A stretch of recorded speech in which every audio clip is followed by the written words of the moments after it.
Inihayag ni Department of the Interior and Local Government Secretary Benhur Abalos na natagpuan ng pambansang pulisya sa loob ng Kingdom of Jesus Christ o KOJC compound ang mga pampasabog at sikretong daanan sa kasagsagan ang paghahanap ng mga PNP kay religious group leader Apollo Kibuloy.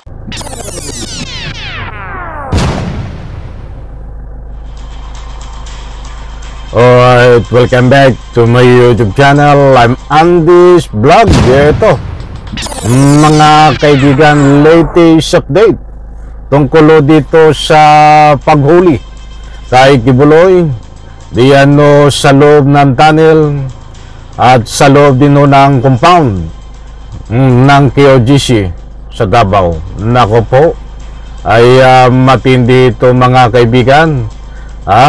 Ito ang una nating tatalakayin, latest update dito muna sa ika nga po'y paghukay. Patuloy ho ang paghukay kay Kibuloy sa kanyang pinagtataguan. Hindi ho basta naguhukay ang ating mga kinaukulan, mga mahal kong taga-subaybay. Hindi ho basta sila naghahanap, dahil mayroon po silang hinahanap at mayroon po silang batayan sa pamamagitan ho ng mga aparato na ika nga po'y kagamitan ay natresyo nila. Mga kaibigan, na si Kibuloy ay nandiyan sa loob ng tunnel. Hindi ko na ho isasabihin sa inyo itong mga ika nga po'y exact details, at basta't ang importante ho ay mayroon pong batayan sila sa paghukay. Hindi basta naghuhukay. Buti po tayo ay nagkakaintindihan. At siyempre itong pangalawa, nating tatalakayin na itong natagpuan na bomba. Hindi ho ito fake news. Mayroon din po tayong batayan at kinumpirma ho na Secretary Abalos ng PNP na mayroon po silang natagpuan na bomba habang sila ay naghuhukay, habang sila ay naghahanap dito kay Kibuloy. Para sa patas na ika nga po inyong kalaman at lubos nyo pong maunawaan, ay bibigyan ko po kayo ng kaukulang mga resibo tungkol dito in relation sa ating tinatalakay. Kumusta na kaya ang paghukay ng PNP? Nahukay na ba talaga itong si Kibuloy? Marami ang nag-aabang dito mga mahal kong taga-subaybay. At syempre, unang-una, hustisya. Mga kaibigan, ang sinisigaw dito ng taong bayan, pipira ang mga taga-sunod ni Kibuloy. Ang mga taga-sunod ni Kibuloy, hindi po hustisya ang sinisigaw para sa biktima, bagkos hustisya para kay Kibuloy. Mga kaibigan, ito ho, gusto kong ibahagi sa inyo itong paghukay kay Kibuloy diyan po sa loob ng tunnel. Ito ho, inaanyayahan ko po kayong pakinggan ito, unawain, at nanlubos po nating malaman kung ano ang sinasaad po dito sa patuloy na pagtugis dito ho kay Kibuloy sa kanyang pinagtataguan diyan ho sa loob ng tunnel. Ito po. Mga sundalong tumutulong sa pagtutugis sa puganteng si Apollo Kibuloy, habang ang religious group ng pastor inalmahan ng umano'y drilling operations sa kanilang compound. Nasa frontline ng balitang yan si Bril Montalvo. Nakunan kaninang madaling araw na magpasok ang mga pulis ng isang malaking asul na kahon sa compound ng Kingdom of Jesus Christ sa Davao City. Maya-maya, may isa pang ipinasok na kahon na may nakasulat na rotary hammer.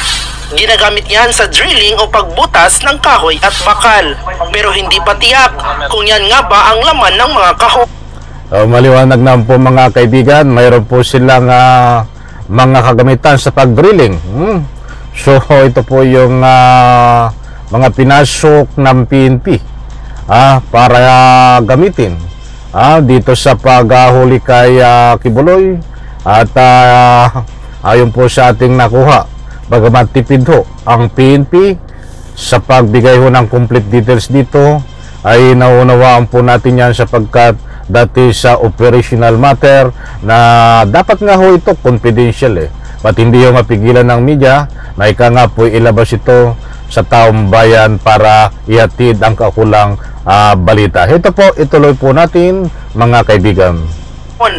Kagabi, isa pang box ang ipinasok sa KOJC compound. Nang idaan sa x-ray, nakitang may laman itong saw grinder. Ginagamit din itong pambutas ng bakal o kahoy.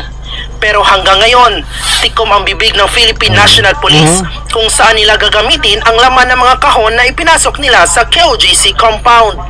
I'm not at liberty to reveal kung ano po yung laman po ng box po na yun, which is intended to be used sa implementation po ng ating Wakan to Pares. At again, sabi niya, we are following in the strictest sense kung ano po yung mga allowable na po pwede po natin gawin sa paghahanap po natin sa mga wanted persons. Sa video na nakuha ng News 5, mga kaibigan, maliwanag ho. Kahit ang PNP ho ay itong shoutout sa iyo, Colonel Pardo, ay wala po silang kalayaan na ika nga po i-discuss, ibigay ang complete details tungkol dito sa mga kaganapan, kung bakit ito ay pinasok, itong nakakahon na ito na laman ay kagamitan para ho sa pagtugis kay Kibuloy. At dito nga sa video na ito ay maririnig po natin ang paghuhukay. Ito ho, pakinggan po natin. Maririnig ang umano'y pagdidrill sa ilalim ng lupa.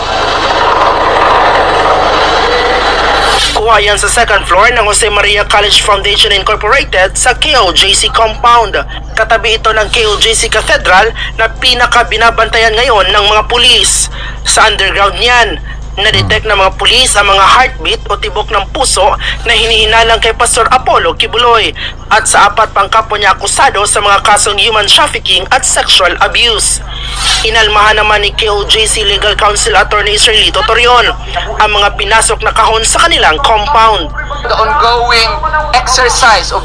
So maliwanag po mga kaibigan, hindi ho basta sila naghuhukay, at nandyan nga ho maririnig na nag-drill ho sila, may inuhukay, dinig na dinig ho.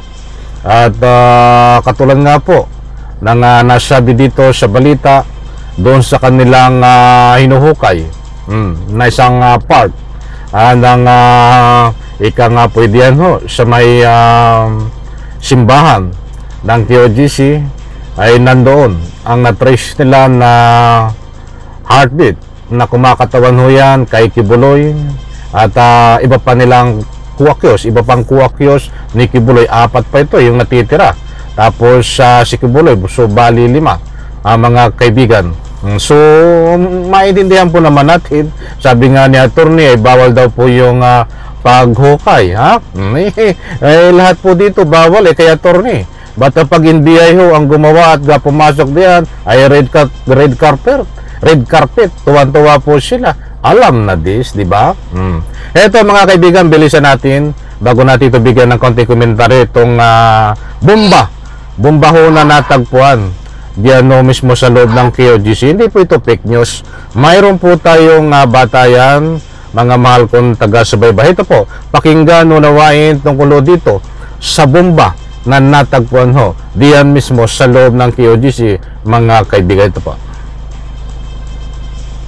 Of the Interior and Local Government Secretary Benhur Apalo, inihayag ni Department of the Interior and Local Government Secretary Benhur Apalos na natagpuan ng pambansang pulisya sa loob ng Kingdom of Jesus Christ o KOJC compound ang mga pampasabog at sikretong daanan sa kasagsagan ang paghahanap ng mga PNP kay religious group leader Apollo Kibuloy. So maliwanag po mga kaibigan, pampasabog, bomba at sikretong daanan ang natagpuan po diyan po mismo sa compound ng KOJC na ito po ay kinumpirma ni Secretary Abalos. Ito po, diretso po natin. Ipinakita ni Secretary Abalos ang picture ng Molotov bomb at mga bolo na natagpuan sa compound. Mayroon din ang mga barbed wire at mga live electrical wire na inilagay sa lugar. Nakikipag-ugnayan na umano ang DILG sa City Government Engineering So maliwanag po mga kaibigan, andali. Office upang malaman kung nakadeklara sa KOJC's Okay, hanggang doon lang muna tayo, kukulangin tayo sa oras. Mga kaibigan, kumpirmado ho, bomba. At mayroong mga bulo, ibig sabihin mga itak ho. At mga yung mga porsyon na yun, lokasyon na sinasabi ni Abalos, ito po ay yung Diomano, ay malapit diyan yung pinagtataguan na ni Kibuloy. Ito po yung hinuhukay, mga mahal kong taga-subaybay. So bibigyan ko po kayo ng complete details dito po sa bomba, dahil alam ko tipid pa rin ang ating kapulisan tungkol dito. So ika nga po complete details sa bomba na natagpuan mga kaibigan. At dito nga ho sa mga kaganapan diyan po sa loob ng KOJC, ay yan po ang latest update. Hindi po natitigil ang ating kapulisan, at ayon po sa ating impormasyon na nakuha ay 24 hours na ho na sila ho ay gumagalaw para talagang mapusasan itong si Kibuloy. At naunawaan ko po ang ilang mga nagbibigay ng mga komento diyan. Alam kong naiinip na kayo. Sabi nga nung iba ay wala naman diyan si Kibuloy dahil nakatakas na. Nirerespeto ko po ang inyong mga komento. May kalayaan po kayo. May nagsasabi rin ho na walang huhulihin diyan. Ay alam kong mga troll ito Troll ni Kibuloy. Marami diyan sa comment section. Mga bata ho ni Kibuloy na talagang pinagtatanggol nila si Kibuloy. Wala pong problema. May kalayaan ho kayo, mga troll ni Kibuloy na nagko-comment diyan sa comment section, na magbigay ng anumang public opinion. Kahit umiyak po kayo diyan, may kalayaan di po kayo. Nirerespeto ko po yan. Ba't sa akin ho, naninindigan ako na sumasaludo ako sa ating kapulisan, sa pangunguna ho ni General Torre at ang ating PNP chief, na sila po ay hindi naglalaro. Hindi po nila isasakripisyo ang kanilang karera bilang general, bilang mataas na opisyal, na ika nga po ay nangunguna sa paghuli diyan kung wala po silang batayan. Hindi po kalaban ng pulis ang KOJC. Hindi po hinuhuli ng pulis ang KOJC. Member, ibig kong sabihin. Ang hinuhuli lang po dito ay itong si Kibuloy, sa bisa ho ng patong-patong na warrant of arrest, kasama ho ang kanyang mga kuwakyos. Kung mayroong hinuli ho na membro ng KOJC, yan ho ay lumabag sa batas. Mantakin mo, manghuhuli ka, hara-hara ka, tapos mumurahin pa mga pulis, sasaktan mo pa ang mga pulis, itong ilang membro ng KOJC. So but anyway, yan po isang paalala lang po, at related po dito sa ating tinatalakay. Muli po, abangan natin ito. Patuloy po ang paghukay kay Kibuloy. Hanggang ngayon po ay hindi pa nahuli. Magbibigay muli po tayo ng latest update mamaya. At kaabang-abang ho ito, dahil marami pong magbabago dito once na ika nga po ay malapit na doon mismo ang ating kinaukulan sa kanilang target na si Kibuloy na mapusasan. Maraming salamat, pagpalain po tayo lahat. Sabay-sabay po nating i-like ang video nito. Sa lahat po ng hindi pa nakasubscribe sa aking maliit pa na YouTube channel, please subscribe. Bye-bye, palakpakan.